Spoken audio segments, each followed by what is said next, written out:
Naiisip na niya na parang may nagawa na naman siyang hindi tama.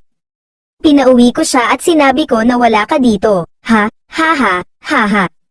May kakaibang nangyari. Hindi naman siguro siya gagawa ng kahibangan sa tao na ipinadala ng emperador, di ba, Hamp? Talagang babalik sila, di ba?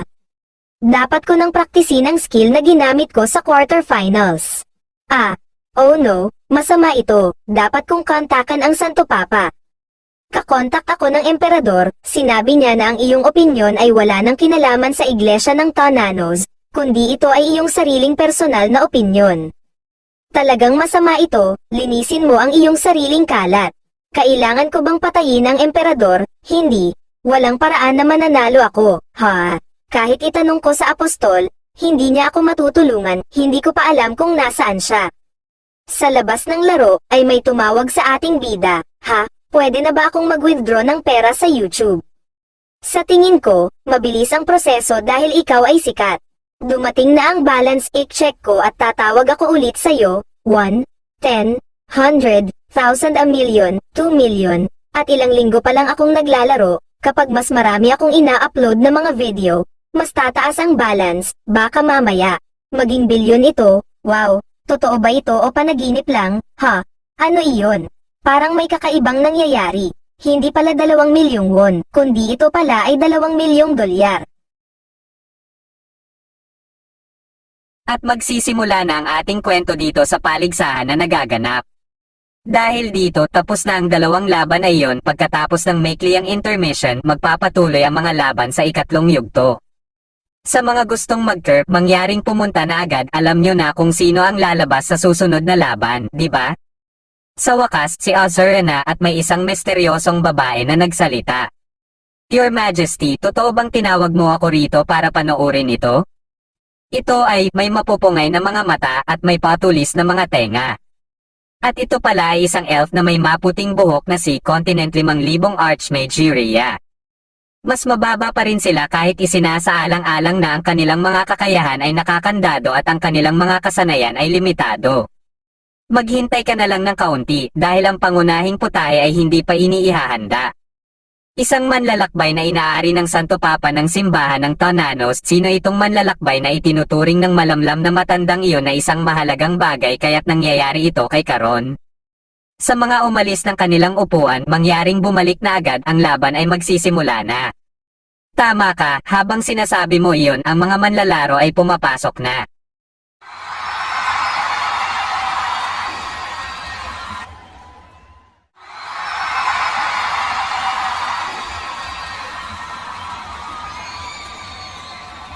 Dahil bigla silang lumabas, biglang nagbago ang atmosfera, si Karon nga ang manlalakbay na iyong nabanggit, isa sa kanila. At napansin niya ang hari ay ito ay nakangiti lang na tila malalim ang iniisip at nagtataka ito. Pakita mo sa akin ang inihanda mo. Siya ba yon? Mukhang hindi mo maalis ang mata mo sa kanya. Maiintindihan mo kapag nakita mo na hindi ko inaasahan na sasabihin mo sa akin, ha? O, isang salamangkero. Alam mo naman na matindi ako pagdating sa mga salamangkero, di ba? Pero dahil sinabi mong masaya itong panoorin, tingnan natin kung gaano siya kahusay. At hindi nakapagsalita ang hari dahil pati siya ay hindi rin niya alam kung bakit nagkaganito. Hindi ko alam, gumagamit pa siya ng espada hanggang kahapon lang at may 2 estilo pa siyang taglay. Ano kung totoo yan, kaya't siguradong magiging katuwaan ito. At napangiti na lang ang hari sa nakakapanabik na labanan na magaganap. Ano yan, si Azura may asul na maskara sa labang ito. Isang asul na maskara, ipapakita kaya niya sa atin ang isa pang estilo? At hindi lang iyon, hindi espada o dagger ang hawak ni Azura kundi ito ay isang tungkod. Ano sa palagay mo ang ibig sabihin nito, Host Hong Jin-o? Sa nakita natin kay Player Azura hanggang ngayon, tingin ko ang asul na maskara ay simpleng paraan para guluhin ang kanyang kalaban. Kaya't ibig sabihin ba nito na ipapakita ni Player Azura sa atin ang isang laban gamit ang mahika? Malamang ay malalaman natin, ngunit higit sa lahat, sobrang curious ako malaman kung ano ang nararamdaman ni Player Ark sa ngayon. Kung ako ang nasa kanyang posisyon, malamang ay marami na akong nasabing masasama, hahaha. At ang laban ay nagsisimula na at nagpapalabas si Azura ng aura. Kasabay nito ang pagpalabas niya ng mga apoy at pinaulanan niya ito. Dahil nabigla si Ark sa pangyayari dahil hindi niya naisip na magagawa ito ng ating bida kaya nakatulala lang ito. At hindi na nakaiwas si Ark sa nagawang pag-atake ng ating bida. Papaano ito nangyari kahit makita natin ito ng 100 na ulit, isang mahabang espada at punyal at ang kanyang knight style kasama na ang mahika, si Azura ay kamangha-mangha. Ang pagiging tugma ng mga kasanayan na binili ko mula sa DP Store ay tunay na maganda. At may dalawang bagay na kasanayan itong nakuha sa kanyang DP Store, isa rito ang selflessness. Sa paglimot sa sarili, nagiging isa ka sa mundo, habang mas lalalim ang iyong pangunawa, mas mahirap na paghiwalayin ang iyong sarili mula sa mundo. Epekto, ang rate ng pagbawi ng HP ay nadodoble at ang rate ng pagbawi ng MP ay nadodoble. At ang pangalawang kasanayan ay ito, ang Chantless, ito ay isang legendary. Ang pinakadakilang mahika, walang pasigaw na dakilang pantas Arphelian. Epekto, lahat ng pagtatanto at pag-antala ng mga kasanayang mahika ay binebalewala at ang dami ng MP na ginagamit ay dobleng halaga. Kung isasama ko pa ang wika ng dragon dito, ito'y kamangha-mangha. Sa wika ng dragon, lahat ng cooldown para sa mga kasanayang mahika ay binebalewala kapag may kasamang pagtutulad ng walang pasiga, walang antala sa pagtatanto. Dahil ito ay kumakain ng dobleng dami ng MP, yun ay kalahating 4 na beses at may panganib, kaya't hindi ko gagamitin ito nang mapahamak ako sa laban, kaya't ito ay perfecto. Pero higit sa lahat, gaano pa hindi inaasahan, wala siyang kaba at maingat na hiniwas sa aking mga atake at kahit paunti-unti, malapit na siya papalapit sa akin. Kumpara sa ibang manlalaro na nakalaban ko, siya ay isang mundo ang layo dahil sa ito, ibibigay ko ang lahat. Nagpalabas ng malaking magic crystal ang bida at pinaulanan si Ark ng mga apoy. At tuloy-tuloy lang na pinaulanan siya ng apoy hanggang sa wala na itong matakbuhan. At nasabugan niya ang pagkatake ng ating bida. Paghupa ng apoy, makikita natin si Ark ay malaki ang naidulot na pinsala ang natamo niya mula sa pag-atake ng ating bida. Nang hindi pa ito makarecover mula sa pinsala na natanggap nito ay may paparating na naman na isa pang pag-atake. At sa pool na tinanggap sa harapan ng pag-atake na galing sa ating bida. Kahit sa ganoong kalagayan ni Ark ay gumawa pa rin ito ng paraan para hindi na ulit siya matamaan nito. Hindi ba mas kahinaan ang palakihin pa ang distansya sa pagitan mo at ng isang salamangkero? Karaniwan, oo, ngunit ang kasalukuyang sitwasyon ay iba batay sa bilis ng pagtatanto ni Azura, ang casting delay at pati na rin ang cooldown ay binebalewala. Pasukin ang distansya sa ganoong sitwasyon ay halos parang itapon ang iyong katawan sa isang bagyo. Asahan mo, si Player Ark ay gumawa ng tamang desisyon, ang mga atake ni Player Azura ay kitang-kita na lumiliit. Ang lahat ng mahika na kanyang ginamit ay may 2-star o higit pa, ang mga kasanayang walang casting o cooldown ay mas mababa sa 2-star. May natira na lang na 30% ng aking HP, hindi ko inaasahan na mananalo ako pero isang atake, isa lang. Tumalon si Ark na ng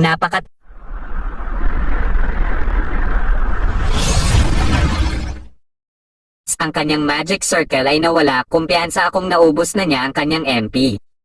Ito na ang pagkakataon ko at nang pasugod na ito parang may naapakan itong isang magic trap at nag-activate ito at nagliyab ang kanyang buong katawan. At ito ay isang makapangyarihang magic fire na ginagamit ng isang salamangkero. Isang 6 na star na Magic Black Ember at ito pala ay ang isang kasanayan ng ating explosive mind. Ang mga salamangkero ay tinatawag na mga oportunista, ang mga mas handa ay magiging tagumpay, hindi kilala ang mage. Epekto, lumilika ka ng trap na magagamit sa pamamagitan ng pag-a-apply ng iba pang mahikang pwedeng gamitin. Maaari mong itanim ang trap kapag ginamit habang mas marami kang MP na inuubos, mas nakakamatay ito kapag ginamit kasama ang isa pang kasanayan. Ang MP para doon ay rin inuubos kapag ginamit ng isang beses, maaari mong itanim ng hanggang sa 10 beses. Sa maliit na oras na nakatuon ako sa pagpapasabog upang itanim ng maayos ang isang trap. At tuluyan ng bumagsak si Ark at sobrang tahimik ng stadium, lahat ng mga nanonood ay hindi makapaniwala at tahimik na pinakikinggan ang sinabi ng commentator na ang lakas ng dating, samantalang si Player Azura ay hindi nagbigay daan sa kanyang kalaban na atikihin o kalkulahin. Sa labang ito kanyang nakuha ang titulo ng isang salamangkero. At bigla na lang umalingaw ang ingay ng mga nanonood sa pagkatapos ng pagsasalita ng commentator. Samot-saring comment sa mga pinapahayag ng mga tagapanood sa laban ng ating bida. Gaano kahanga-hanga isang na may estilo ng bandit, na may estilo ng knight at sa huli, isang salamangkero na may estilo ng mahika. Urea, yan ba'y posible kung magtuon ka lamang sa bahagi ng mahika, maaari mong makuha ang chantless at wika ng dragon. Pero ang paggamit ng huling magic na may 6 star tulad ng ginawa niya sa labang ito. At dahil sinabi mo sa akin na gumamit siya ng espada, talagang hindi ko alam ang sasabihin. Gaya ng ini-expect ko, kailangan ko siyang gawing alagad. Gusto ko siyang maging alagad. Kung ganun, siya ba'y magiging alagad nating dalawa? Ha! Pati na rin pala ikaw kamaalan. Wow! Siya'y magiging alagad ng dalawang pinakamakapangyarihan sa kontinente 5,000.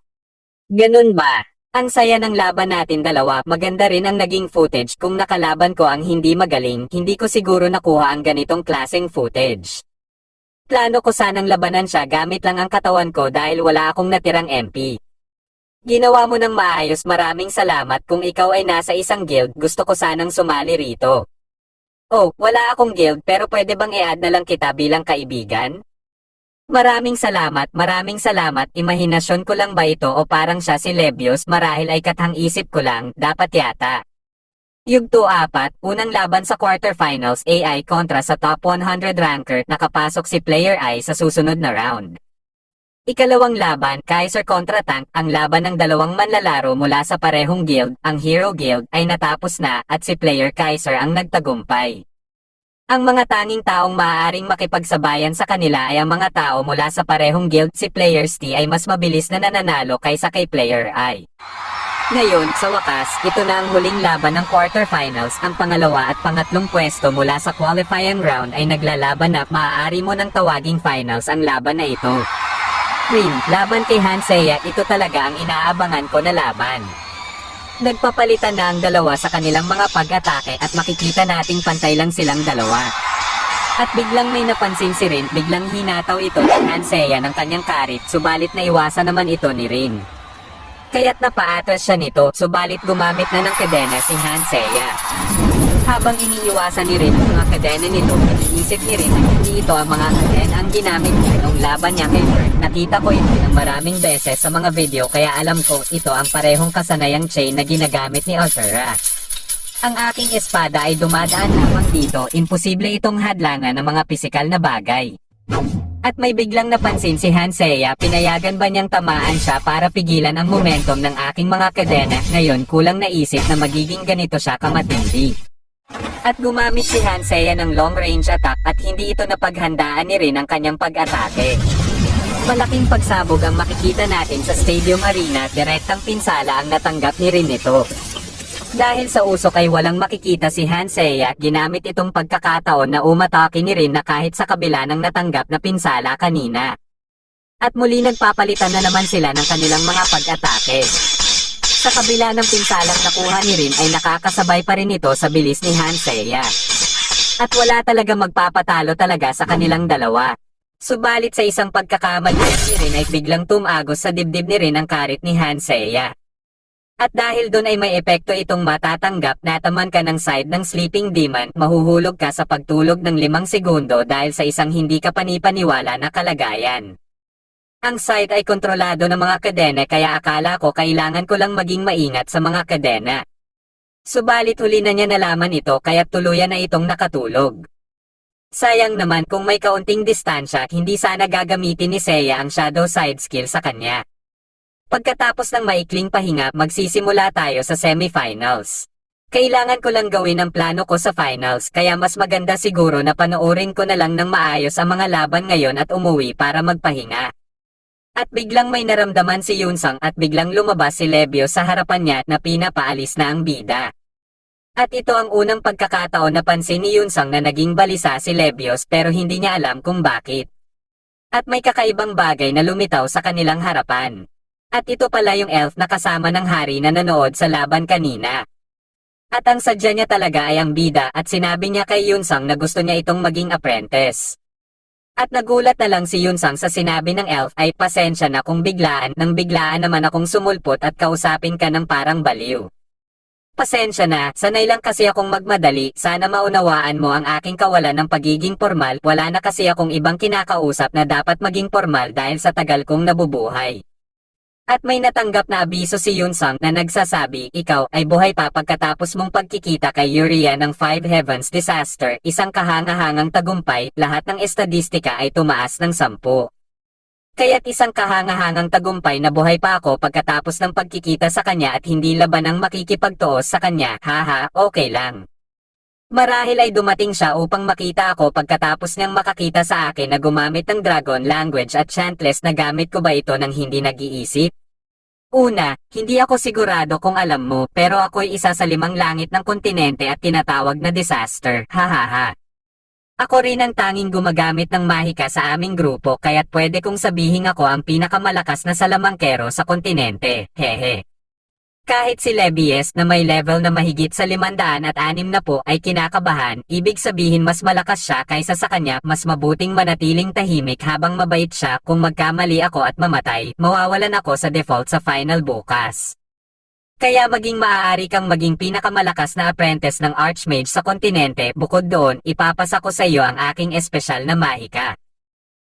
Ano pa kaya ha? Mukha ito ay isang magandang pagkakataon, maaring ito na ang pagkakataon kung saan matutunan ko ang legendary grade magic, pero mayroong mga bagay. At biglang may naalala ang elf, hindi kita hinihinga ng sagot sa ngayon, isaalang-alang mo ito ng mabuti, okay kailangan ko nang umalis dahil sa isang masalita, kita-kits na lang mamaya, bye. At hindi na nakapagsalita ang dalawa at si Levios ay tila pagod na pagod parang galing siya sa isang madugong labanan. At napahinga siya ng malalim dahil sa usapan nila kanina, pigil hininga niya itong hinarap ang pinakamalakas na mage sa Venea. Paumanhin kung ipinakita ko ang ganitong bahagi sa aking master. Hindi, okay lang, pati din ang reaksyon ni Levios, hindi siya tinatawag na disaster ng walang dahilan, alamin natin ng konti pa ang tungkol sa kanya. Sa labas ng laro nakaupo si Yunsang habang nagbabasa ng mga comments. Lahat ng community posts at comments, basura, maghihirap lang ako kung magiging apprentice ako ng baliw na elf na ito, dapat kong tanggihan. Ano ang dapat kong gawin kung tatanggihan ko, mamamatay ako, oo, tiyak na mamamatay talaga ako. I'm back, inaasahan ko na galit ka, syempre, sino ba naman ang makaakala na dadaanin mo ako ng ganyan, alam ko kung gaano ka bastos sa kanya. Ikaw ba ay nagsasalita tungkol sa iyong sarili? Oo, simula ngayon ay hindi ko na siya lalapitan, pero naman, parang gusto mo yatang putulin ang 10 taon mong pagsasaliksik, ano? Wow, parang nagiging kuripot ka at iniuukit mo yon sa alanganin. Alam mo ba kung magkano ang halaga ng iyong pagsasaliksik? Kailangan ko bang malaman yon? Sinabi mo na pwede kong saliksikin ang anuman gusto ko, subalit ito ay may limitasyon? Magsisimula pa lang ng laban ay maingay na ang mga manonood. Maligayang pagdating sa mga manonood mula sa buong bansa, ako ang host, Dave Sanjay, kasama ang ating co-host, King Gino. Sa wakas, narito na ang oras na matagal ninyong hinintay na laban, Lucifer vs. Azura. Oh, tila ngayon si Azura ay isang salamangkero, gayunpaman, huwag magpabaya, maaaring magpalat si Azura ng ibang estilo sa anumang sandali. Susubukan mong maging mage sa laban na ito, tampalasan, gutay-gutayin kita sa isang per-asong mayabang ka.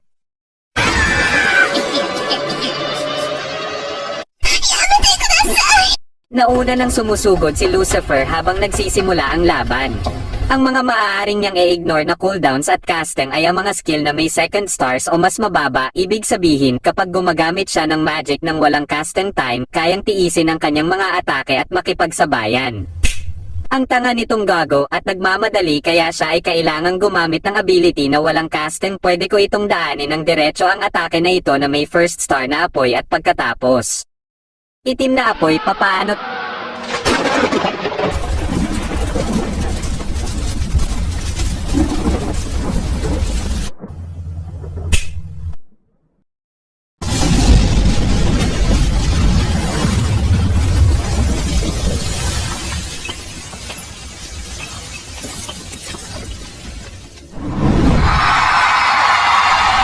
Sa tingin ko ay isang tira lang siya, mas madali lang siya kaysa kay Art.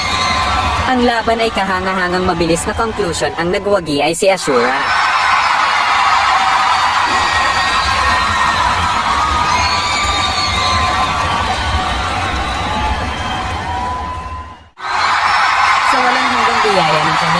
Maharlika ang emperador, ang Iron Blood Monarch Karen Dieles Car-Ineel. Sa ganitong paraan, sa halip na sa kanyang Maharlika, ang Iron Blood Monarch Karen Dieles Car-Ineel, isang bagong langit ang imperyo. Ihahatid ni Lady Uria ang mga parangal, lahat mangyaring maging tahimik. Uria, saan ko nga ba narinig ang pangalan na yan? Hindi maaari yung portal na yan. Talaga nga siya, noong sinabi niyang see you next time, ito nga pala ang ibig sabihin niya. Kung tatakbo ako ng lihim, papatayin niya ako, di ba? At sayang naman kung hindi ko makuha ang aking gantimpala. Sana huwag siyang magdulot ng aksidente, kung magpapakatanga siya, kailangan ko siyang pigilan. Hi, ano ito, ang skill of Thananos ay naging aktibo. Ikaw ay pilit na makakatulog hanggang sa sapilitang pag-logout mananatili ang iyong avatar sa laro kahit na ang capsule ay mabasag na kaya maaari kang mag-disconnect. Pinatay ba ni Uria si Ashura? Sandali nga lang, ang ginawa ko lang naman ay kausapin siya, baka may nagawa akong hindi ko alam. At makikita na lang natin na nakahiga na si Ashura sa isang magarang higaan. Nagising na lang siya na hindi niya alam kung saan na siya. Master, sa wakas ay nagising ka na, sana huwag mong gawin na ikaw ang unang muka na makita ko kapag nag-login ako sa laro. Paano nila nalaman kung paano mo isinagawa ang ganitong himala, ngunit kahit gaano sila kaliit sa kaalaman ng salita ng Diyos, naramdaman nila ito. Ganun ba, nakakagaan naman ang loob, baka maintindihan nila. Isang karangalan naman na nakipag-eye-to-eye contact ang aking master. Damn, magiging mabait ba sila sa isang relihiyon na puno ng mga weirdo, dapat na ba akong tumakas? At bigla na lang may kumatok sa pinto nila, mukhang nagising ka na, pasensya na sa aking kawalan ng kagalang-galang sa iyo. Anong kapal ng mukha mo, alam mo ba kung gaano kabastos yan? Hinihingi ko ang iyong pangunawa sapagkat narito ako sa utos ng aking kamahalan, iniutos sa akin ng kamahalan na bantayan si Sir Azura kapag siya'y magising. Ang makakapasok lamang sa silid ng tagpo ay si Sir Azura, ang tagabantay ay maaaring maghintay sa labas. Una sa lahat, mas mabuti nang tanggalin ko ang aking maskara at hood, di ba? Kailangan kong alisin ang lahat ng maaaring maging sanhi ng kanyang pagkairita. Kung gawin ng emperador ang isang kamalian, ako bilang papa ay nagpasya ng pumunta sa digmaan. Master, huwag po kayong mag-alala tungkol dito. Sira ulo talaga ito, gusto mo ba talaga akong mamatay? Ikaw ang may hindi gagawing na maganda hangal. Mukhang seryoso siyang baliw. Master, magtatago ako sakaling kinakailangan, tawagin mo lang ako kung kailangan mo ako. Mamatay na lang tayo, dumating na ang oras para mamatay ako kahit minsan ang aking unang pagkamatay sa ideya na nasa kamay ng emperador ay hindi masyadong masama. Ano ang gagawin ko? Kailangan ko bang magtuwid ng tuhod tulad ng kanilang ginagawa sa TV at pelikula? Walang kailangan para sa mga formalidad, hindi ko magagawa na ang simbolo ng isang relihiyon ay lumuhod sa akin. Bukod dito, ang mga manlalakbay ay hindi mamamayan ng imperyo, kaya't walang pangangailangan para sa formalidad, sa gayon, maaari ka nang maging mapayapa. Yan ay hindi ko inaasahan, narinig ko na ang kaibigan ko ay bastos sa iyo, hayaan mo akong humingi ng paumanhin para sa kanyang ugali, nasa pubertad siya kaya kung hihingi ako ng paumanhin sa kanya, malamang na hindi niya ito gagawin dahil sa kanyang pride. Hindi totoo yun, ilan ba ulit kitang kailangang sabihan na hindi ako nasa puberty, anong biro yan at saka sinasabi ko sa'yo, sobrang magalang akong kausap. Kung tatanggihan ko ang utos ng emperador, ako ay ipapapatay dito mismo. Medyo late na ito dahil sa pangyayari, pero congratulations sa tagumpay, salamat po. Bago ko ibigay ang gantimpala sa iyo, mayroon akong isang bagay na nais pag-usapan, malamang ay nasabi na sa iyo ni Uria ito, ngunit gusto ni Uria na tanggapin ka bilang kanyang mag-aaral, at nais ko rin na maging iyong guro. Ano ang iyong iniisip ukol sa pagiging mag-aaral ng dalawa sa limang langit ng kontinente? Kaya naman kung nais mong subaybayan ang mga susunod na matitinding bakbakan ay tumutok ka lamang sa ating kwento at i-open mo lang ang iyong notification bell at huwag mo na rin kalimutan na mag-like, comment pagkatapos mong mag-subscribe.